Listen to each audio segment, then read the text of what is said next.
Delhi NCR में H1N1 के मामले थमने का नाम नहीं ले रहे हैं। लगातार मामलों में बढ़ोतरी देखने को मिल रही है। अस्पतालों में फ्लू के मरीज खांसी, बुखार, गले में खराश और थकान जैसे लक्षणों के साथ पहुंच रहे हैं। यह आंकड़ा लगातार बढ़ रहा है।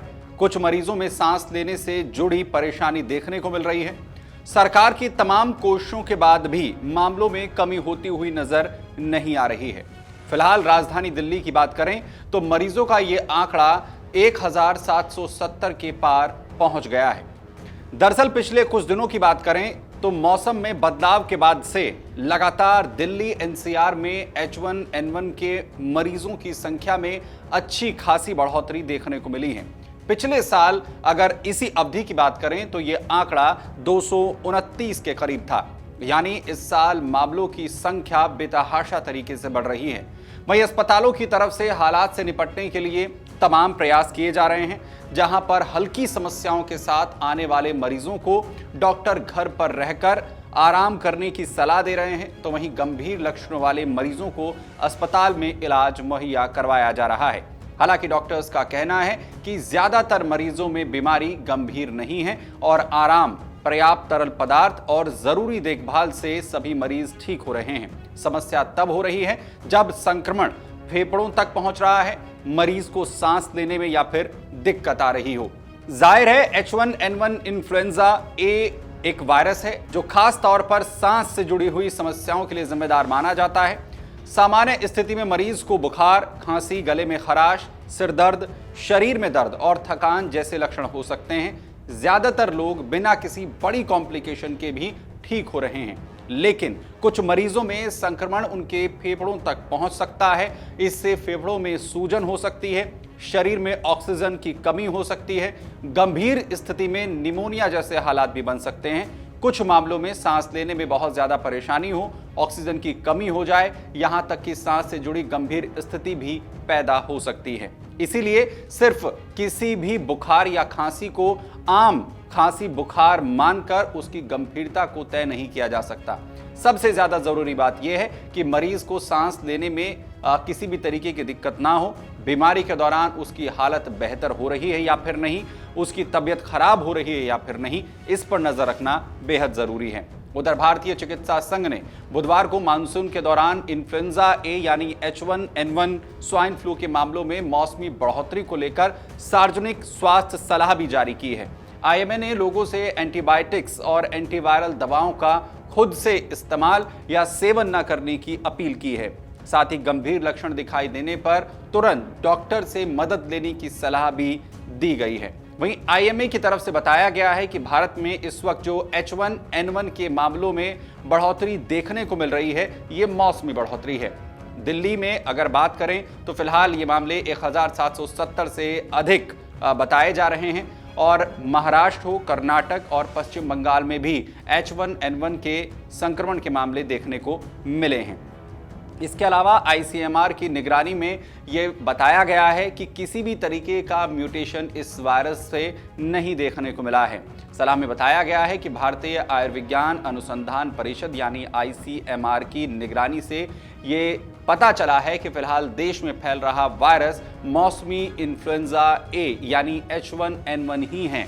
वायरस में किसी नए म्यूटेशन या बदलाव की बात सामने नहीं आई है। भारत में मॉनसून के दौरान इन्फ्लुएंजा ए यानी स्वाइन फ्लू के मामलों में मौसमी बढ़ोतरी देखने को मिलती है और इस बार ये कुछ ज्यादा है। संगठन ने लोगों को सतर्क रहने की सलाह दी है और घबराने से बचने के लिए कहा है। उधर IMA के मुताबिक H1N1 में आमतौर पर अचानक तेज बुखार और ठंड लगना या फिर लगातार सूखी खांसी, गले में खराश, मांसपेशियों में तेज दर्द और अधिक थकान जैसे लक्षण दिखाई दे सकते हैं। इसके अलावा सिर दर्द, नाक बहना या फिर नाक बंद होना भी इसके सामान्य लक्षण हैं। बच्चों में उल्टी या दस्त की शिकायत अधिक देखी जा सकती है।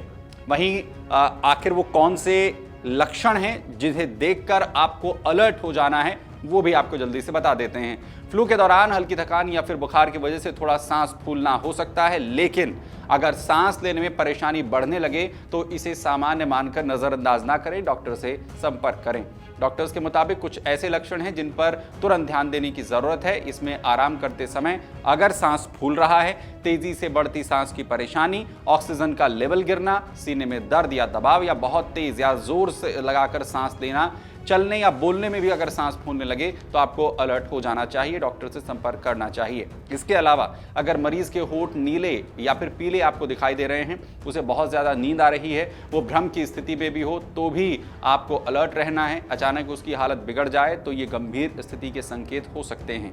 ऐसे लक्षणों में घर पर इंतजार करने के बजाय डॉक्टर से संपर्क करना चाहिए।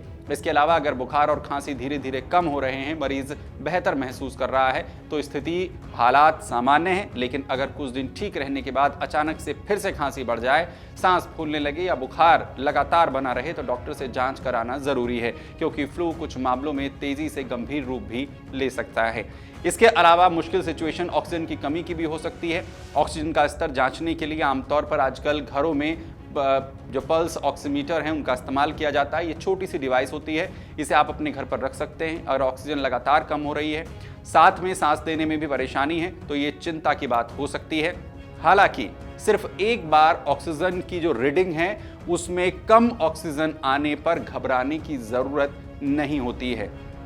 ठंडी उंगलियां, शरीर की हलचल, रक्त प्रवाह की समस्या या ऑक्सीमीटर सही तरीके से नहीं लगाने पर भी ये रीडिंग प्रभावित हो सकती है, और इसलिए कम से कम रीडिंग को दोबारा सही तरीके से जांचना जरूरी है। लेकिन अगर ऑक्सीजन लगातार कम है और मरीज को सांस लेने में परेशानी हो रही है तो इसे नजरअंदाज आपको नहीं करना है। अगर ऑक्सीजन कम होने के साथ मरीज बोलने या चलने में भी उसे दिक्कत हो रही है, उसके होठों का रंग पलट रहा है, बहुत ज्यादा नींद आ रही है, तो तुरंत इलाज की जरूरत है। सबसे ज्यादा सतर्क किन्हें रहना है वो भी आपको बताएं। H1N1 किसी भी व्यक्ति को हालांकि प्रभावित कर सकता है, लेकिन कुछ लोगों में गंभीर बीमारी का खतरा ज्यादा है। इसमें बुजुर्ग हों, छोटे बच्चे हों, गर्भवती महिलाएं हों, अस्थमा के मरीज हों, लंबे समय से फेफड़ों की बीमारी से ग्रसित लोग हों, हृदय रोगी हों, डायबिटीज के मरीज हों, कमजोर इम्यूनिटी वाले हों, वो भी इसकी चपेट में ज्यादा आ सकते हैं। इसलिए सतर्कता बरतना जरूरी है। इन लोगों में फ्लू के लक्षण दिखाई देने पर ज्यादा सतर्क रहें और जरूरत पड़ने पर डॉक्टर से जल्दी संपर्क भी करें। वहीं H1N1 के जो लक्षण हैं वो अगर हल्के हैं तो पर्याप्त आराम करें, शरीर में पानी की कमी ना होने दें और अपनी हालत पर भी नजर रखें। डॉक्टरों ने पर्याप्त तरल पदार्थ लेने और लक्षणों पर लगातार नजर रखने की सलाह दी है। जिन लोगों में गंभीर बीमारी का खतरा ज्यादा है उन्हें डॉक्टर से जल्दी संपर्क करना चाहिए। जरूरत के मुताबिक डॉक्टर कुछ दवाओं की आपको सलाह दे सकते हैं। एक जरूरी बात यह भी कि खुद से किसी भी तरीके का एंटीबायोटिक, स्टेरॉयड या फिर एंटीवायरल दवाएं ना लें। H1N1 एक वायरल संक्रमण है और एंटीबायोटिक्स सीधे वायरस पर काम नहीं करती हैं, और अगर बाद में बैक्टीरियल संक्रमण हो जाए तो डॉक्टर उस हिसाब से भी दवा दे सकते हैं। इसके अलावा बचने का सबसे अच्छा तरीका है भीड़ भाड़ वाली जगहों पर मास्क का इस्तेमाल करें, हाथों की सफाई रखें, सावधानी बरतें। दिल्ली में बढ़ते मामलों के बीच सबसे ज़्यादा ज़रूरी बात कि दिल्ली में H1N1 के मामलों में ये बढ़ोतरी निश्चित तौर पर चिंता का विषय है, लेकिन डॉक्टर सलाह दे रहे हैं कि अब आप थोड़ी सी अगर सतर्कता बरतें तो इस बीमारी से बचा जा सकता है। और सबसे ज़रूर कि मरीज़ के लक्षणों पर आपको नज़र रखनी है, और अगर खांसी और बुखार धीरे धीरे ठीक हो रहे हैं तो घबराने की ज़रूरत नहीं है। आपके इलाके में फ़िलहाल क्या आप इस तरीके के मरीजों की बढ़ती हुई संख्या देख रहे हैं? क्या घर में आपके कोई इस तरीके का मरीज़ है? हमें कमेंट बॉक्स में जाकर ज़रूर बताएं। और आपको एहतियात किस तरीके से बरतनी है, डॉक्टर से संपर्क ज़रूर करना है। इसी प्रकार की वीडियोस देखने के लिए हमें सब्सक्राइब करना ना भूलें और एस्ट्रोलॉजी से जुड़ी लेटेस्ट जानकारी के लिए डाउनलोड करें माई ज्योतिष ऐप। इसी प्रकार की वीडियोस देखने के लिए हमें सब्सक्राइब करना ना भूलें और एस्ट्रोलॉजी से जुड़ी लेटेस्ट जानकारी के लिए डाउनलोड करें माई ज्योतिष ऐप।